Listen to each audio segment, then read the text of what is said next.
Leon, hanggang ngayon wala pa rin sumasagot sa mga tawag ko kay Jordan. Nagre-ring lang yung telepono niya. Baka naman may pinuntahan lang. Busy. Ewan ko, parang kasi iba yung kutob ko. Baka kasi mamaya may masama nang nangyari sa kanya. Halika dito sa labas. Diba, posible yun, mga... Ina, umalma ka. Huwag mong isipin yan dahil hindi yun gagawin ni Jordan. Ha? Hindi niya iiwan si Tori.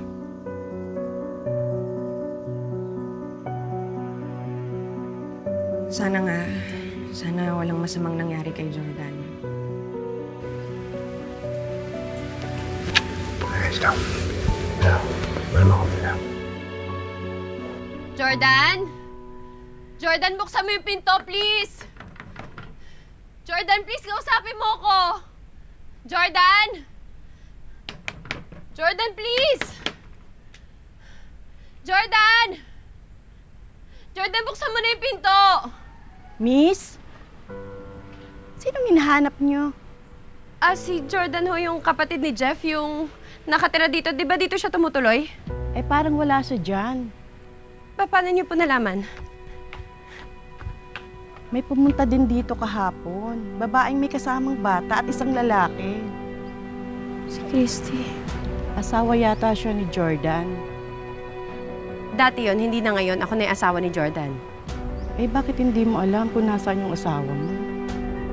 Eh, kaya nga hinahanap ko, atribida.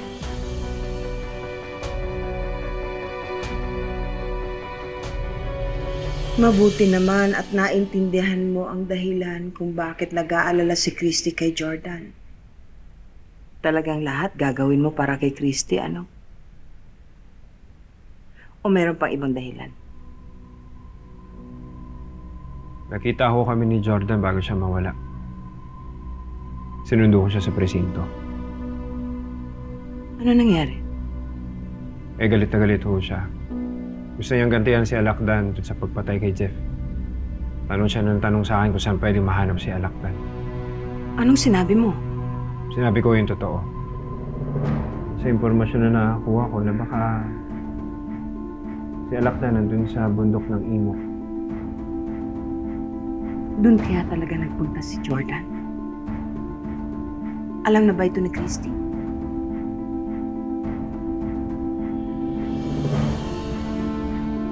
Diyos ko.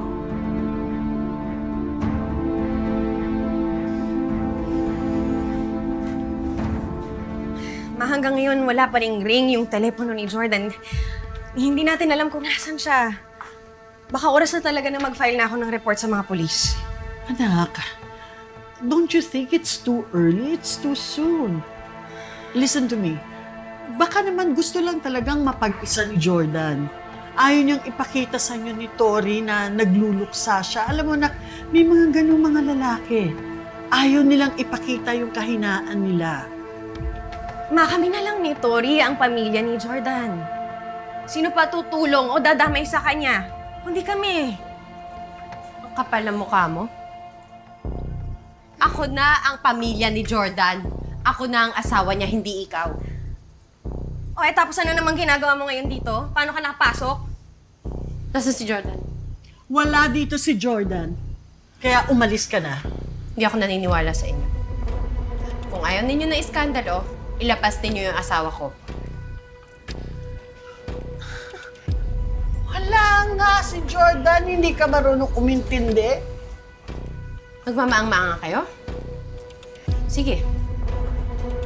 Mga kapitbahay! Itong kapitbahay ninyo, mga agaw ng asawa! Yung asawa ko inaagaw!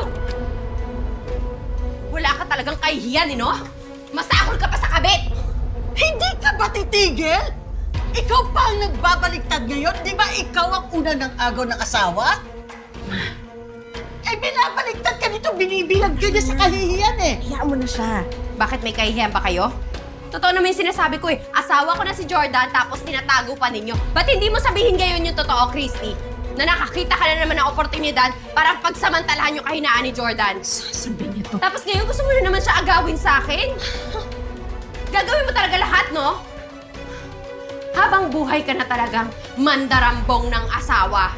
At ikaw, habang buhay na puro basura ang lumalabas dyan sa bunganga mo! Ano? Gusto mo pa? Mauwi na. Panaya na. Nakakapikon ka na eh! Ikaw na nga ang gumawa ng kasamaan, ikaw pang matapang? Hoy! Para sabihin ko sa'yo, babae ka, kaya nawala sa buhay mo si Jordan dahil sa kagagawan mo, dahil punong-puno ka ng kasinungalingan, punong-puno ka ng panloloko! Ang lakas nyo talaga magmalinis, no? Kayong dalawa? Hindi ba niloko nyo rin noon si Jordan? Ha? In-expose ko pa ngayon kasinungalingan ninyong dalawa? Iba ang kaso mo. Alam mong hindi ka na mahal ni Jordan, kaya ginamit mo si Tori. Napaka-desperada mo dahil alam mo na walang magmamahal sa'yo sa isang katulad mo. Hayop ka talagang matanda. Pakailamin na na huwag sasaktan yung nanay ko! At tumigil ka nga dyan sa kakangawa-ngawa mo! Hinahanap mo si Jordan dito? Wala siya dito kasi hinahanap din namin siya. Nasaan si Jordan? Hindi namin alam. Pero pakiramdam ko meron ng masamang nangyari sa kanya kaya magpa-file na ako ng report ngayon sa polis. Sasama ko. Kung may dapat man mag-report sa polis na nawawala si Jordan, ako yon dahil ako na ang asawa niya. Ako ang may karapatan. O di halika na, sumama ka na. Tama pang sinasabi.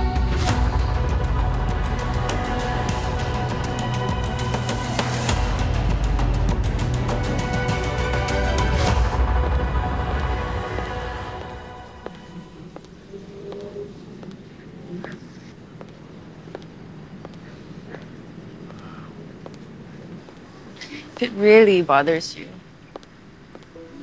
hindi mo na lang sabihin. Ano sinasabi mo? Hindi mo na kailangan magkunwari sa akin, Leon. Narinig ko kayo mag-usap ng kaos sa kanina. Wala ka ng pakinabang dito. Umalis ka na nga. Gusto ko lang naman makatulong. Di kaya umiiwas ka kasi guilty ka? Guilty? Saan? Di kaya sinadya mong sabihin kay Jordan kung nasaan si Alakdan para tulungan siyang mapahamak dun? Mabawasan ka ng kompetisyon. Kasi kakasama kayo ni Christy. You know, you keep telling yourself na nagbago ka na, Leon, pero ang totoo niyan, sa pakikipaglaban, tuso ka pa rin. Hindi ko gusto yung tapos ang dila mo. Wala akong masamang intensyon. Then prove it. Sabihin mo kay Christy lahat ng nalalaman mo.